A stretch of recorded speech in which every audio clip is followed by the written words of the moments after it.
I mean, I think that point of when you're entering the facility and that like it's a little bit of it's a loss of control, right? You don't have Mm, your phone, you don't have your Apple Watch, you don't have your identification. You're mm, given this little plastic badge and that is who you are in the eyes of that correctional facility for those 4 hours that you're in mm, the facility is badge number 7 or whatever. And you walk through and you go in that big sally port, those automatic closing metal gates with the barbed wire all around the top and then kind of all around the sides. And um, it really kind of strips you down, right? To just like, I'm just Paul today. And like, I'm not exactly sure what to expect or what's going to happen. And that place is a really interesting place to start a conversation with someone because they have had the same experience to like an ultimate degree. They're wearing matching green clothes. They're inmate number 24756 or whatever. They're only called by their last name. Um, and even when they do count every day, they have to like call out their number. And so that's how they're known. Um, and it's this very dehumanizing place to kind of start. But then when you're put into conversation of we want you guys to find something in common with each other, or however, whatever the conversation topic is of that day, you're able to just connect as people. And I think that starting place is sometimes what is really powerful and reminds people that, like, we're all just humans out here doing the best that we can. And some of us grew up in different circumstances, had different thought processes about things, and made some pretty serious mistakes. And many of us have made very serious mistakes that we just haven't been caught for, right? So it's allows people to connect on that human to human level and start to break down some of the stigma that people with criminal histories experience. And we can just start to see them for that as people with this as part of their story and start to define them more broadly as fathers and husbands and sons. And if you're in the women's facility as moms and daughters and um, entrepreneurs, right? Like that really helps us connect and see people more broadly for who they are and not just this one defining experience of their life. So certainly when you walk into that room, I mean, it's a very human experience. And prior to that, for me and for most of the population, we see criminals behind bars. We presume they deserve to be there.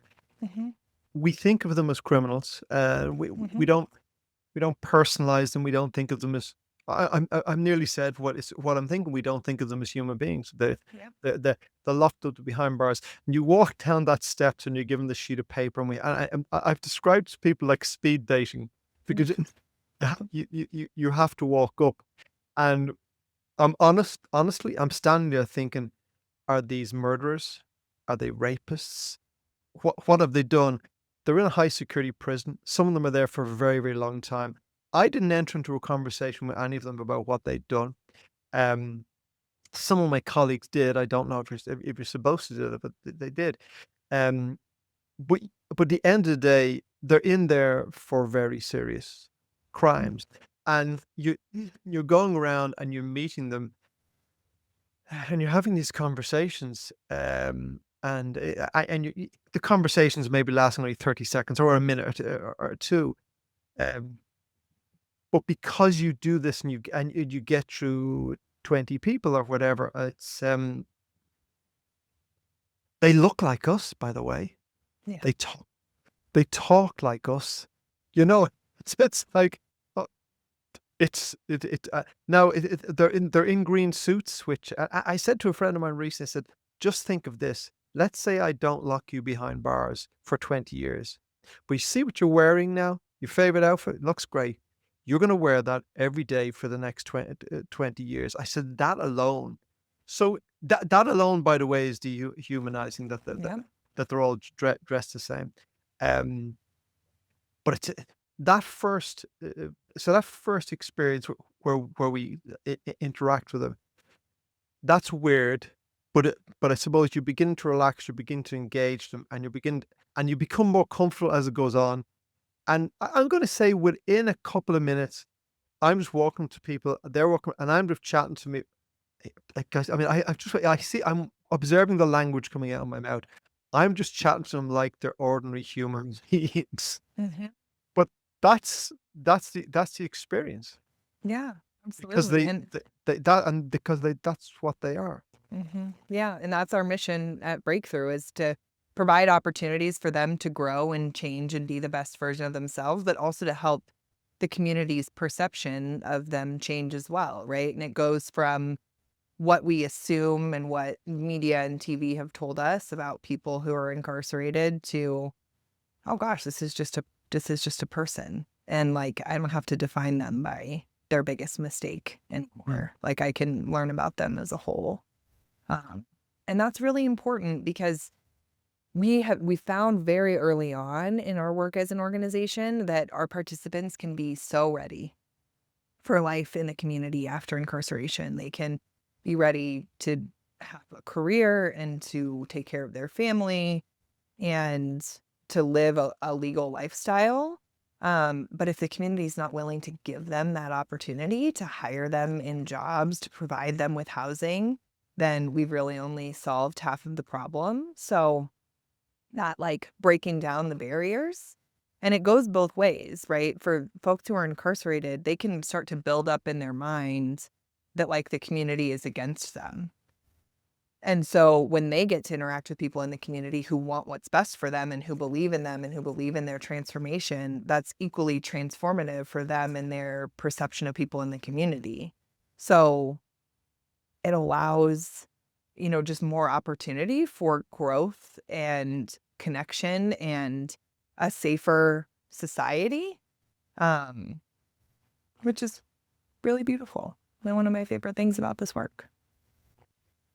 So I've no doubt some of the listeners are thinking, but these are bad people. Mhm. And since and people can do this, they can Google Breakthrough, and they can Google Arkansas Valley Correctional Facility, and they can Google Stacey Putka or go to YouTube, and they'll Mhm. see your wonderful TED talk. They'll see lots of stuff, but they'll see wonderful interviews with the prisoners, Mhm. and I recognized maybe 2 or 3 or 4 of those, prisoners, having met them there that day, and Yeah. some of them spoke about the fact, certainly, I recognized 2 or 3 of the people who were in there for murder. So, how do we if they had murdered a member of my family or something, would I be wrong to say they're bad people? They committed an awful crime, and they should be locked up. I mean, it really depends on what the goal is. And I know I've had lots of family members who've been victims of really terrible crimes. And I know exactly what that feeling Mm. is. Not murder, but sexual crimes and violence. And is the goal punishment and retribution? And if so, then sure, like what you just said lands correctly. Mm. If that's our goal, then we can accomplish that through incarcerating someone and throwing away the key. However, I don't believe that retribution or punishment really helps the victim of a crime. If we take a step back and think about what real healing looks like, for me and the people that I love who've experienced being the victim of a crime, I want the person who hurt them to recognize that Mm. and to take full accountability and to deeply feel and understand what they did to hurt someone else. I would much rather someone who hurt my loved one to understand what they did instead of blame that person. Oh, well, if they hadn't called the cops on me, I wouldn't be here. Because we know it's not about the fact that they called the cops. It's about that you hurt someone. And so the thing that I really admire about the people that we serve and the people who choose to be in our program, because we're a voluntary program, anyone, they get to pick if they want to be in the program, is they take full accountability for the mistakes that they've made. And they recognize how they've hurt people. And I've sat down and talked to so many of our participants where they've said, like, I really, really damaged this person, not just physically in that moment, but their levels of trust with people moving forward, the way that they're able to care for their family and their loved ones because of this trauma that I caused. And that to me is justice. I think that justice is a complicated term. And I have a social work and a psychology background. And if you talk to any social worker or psychologist, people are really uncomfortable holding two truths at the same time. It's how our political environment has gotten so polarized. Because we don't, like, our human brains are designed to pick one side or another, not to hold two truths at once. And if we really want to lean in to justice and healing and safety, all of these things that we care about, it's to hold the two truths. Someone can make a really bad mistake that really hurts other people, and they can recognize that and heal from that and grow from that and never hurt someone else that same way again. But they can only get from here to here with some help and some belief. And that to me is like the ultimate thing that you can do for the victim of a crime. Because you're actually helping someone change and grow and do things differently. And you're ultimately protecting more people in the future as well.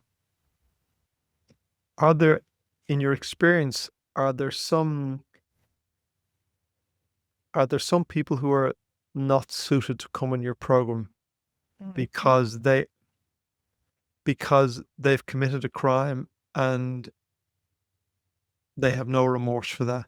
They have no desire to change. I mean, there has to be within the prison population people who are in that state of mind.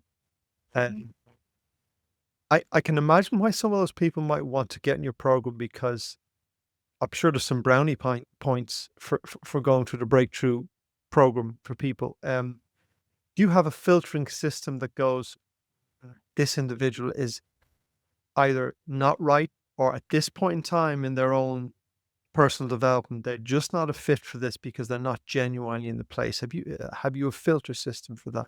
Yeah. So people have to be behaving safely within the facility to apply to be in the program. And each facility has different kind of requirements of what that means or what that looks like. If someone is still really caught up in, like, the life of being incarcerated, they're not behaving safely. Right. So we're getting people whose actions are, going behind this thought that they want to do things differently. The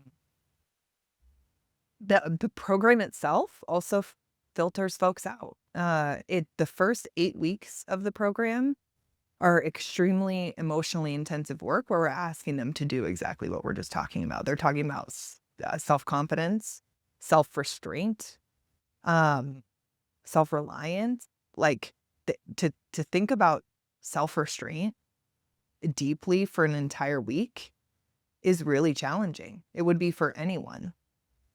And so the people who stick with that and do the work and show up for the class sessions and have done homework and journaling and small group conversations about this topic, they're doing it for the right reasons.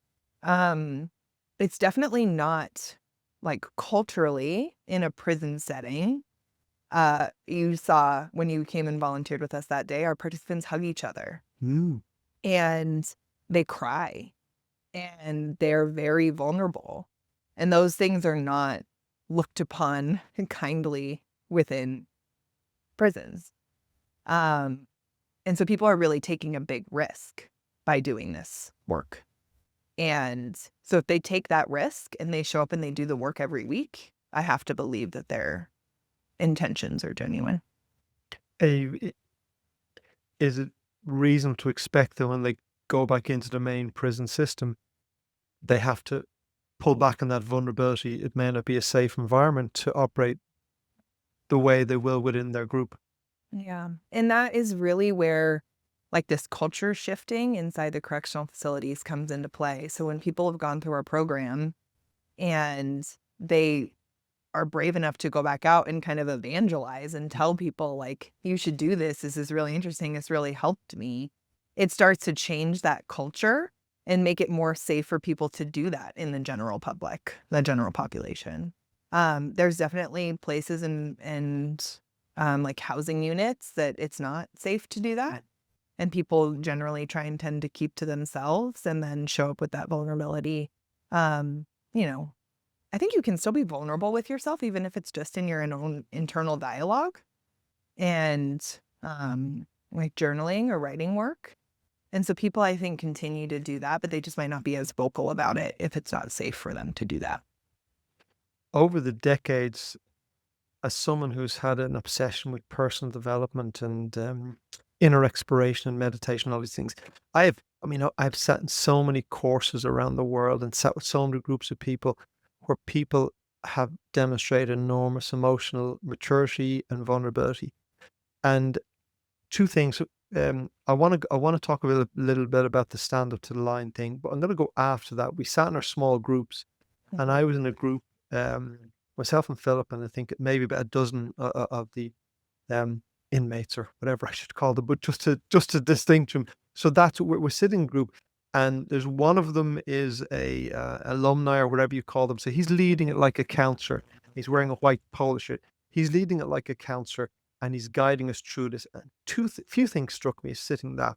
One is that the young man leading it is leading it with the level of competence and maturity that is as good as I have seen anywhere in 4 decades of being in multiple groups. So how he held that group, the questions he asked, the bravery, his willing to push people to be vulnerable, but yet but that balance of understanding people. So I don't know who the young man was, but I was observing him and I thought, like, he is as good as anyone I've sat with leading this.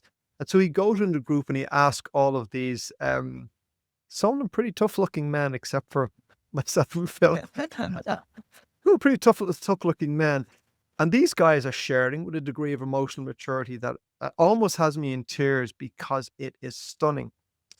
But there's a guy sitting opposite me and he's chewing something. He's just sitting there with a kind of a grimace on his face. He's chewing something.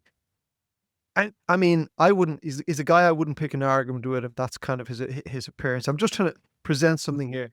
And if you think of the type of what someone looks in this situation, that's what he looks like. So he looks like I'm thinking to myself, all these people are opening up, including me, and I'm thinking he's sitting there thinking this is a pile of shit, and that's his expression. This is a pile of shit, and I'm just sitting here because it gets me out and it gets me some good food. So I'm this is all my judgment going on. And he doesn't speak, he just sits and he chews. So as it gets to the end, our facilitator, again, I can't remember the guy, says to him, "Would you like to share something?" He pauses for a second and he opens up. I am just blown away. I'm just blown away by how this guy expresses himself as opposed to what he looks like.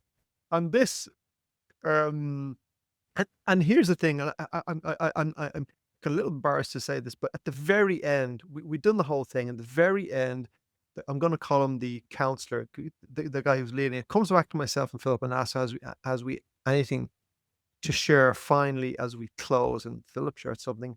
And then I said two things. One is I said, I have three adult sons.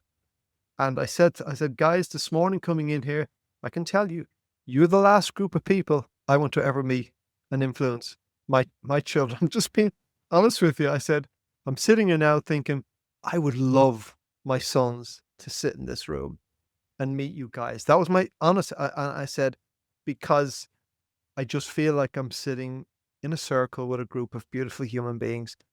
I said that knowing I was speaking to criminals, murderers. But and so this is back to what you said earlier. In that things for me, and it was very emotional for me to say this, but it comes back to what you said. I knew that simultaneously both things were true. I knew if they were sitting there, one guy beside me had been in for 42 years. So if you're in there for 42 years, it's not because we're parking fine. So I that was my thought, was that I both of those were true. That they were there because of crimes they committed, and yet probably as a result of the work they've done with Breakthrough, the experience of sitting them was the experience of sitting in a group of beautiful human beings, and that was my experience. It almost sounds foolish to say it, but that was my honest experience sitting there. I mean, it sounds like maybe your person was Ronnie. If that, I don't know if that rings a bell, but the folks who graduate from the program, That sounds the familiar. the way that they guide people through is really beautiful and really It, powerful. it rings. And so I'm so glad that you got to have that experience. And you're not alone in wanting your kids to meet and interact with the people in our program. We have one volunteer um, who has volunteered for several years, and he brought his 2 college-age daughters in and, like, literally brought them in, and they got to meet all the people that he'd been volunteering with for years. And to this day, that act stands out to our participants of like, wow, he trusted us with his daughters, Yeah. right? Like that's a big deal. And so the fact that you said that to them in the small group, that's going to stay with them. And that's going to remind them like, I am a positive influence.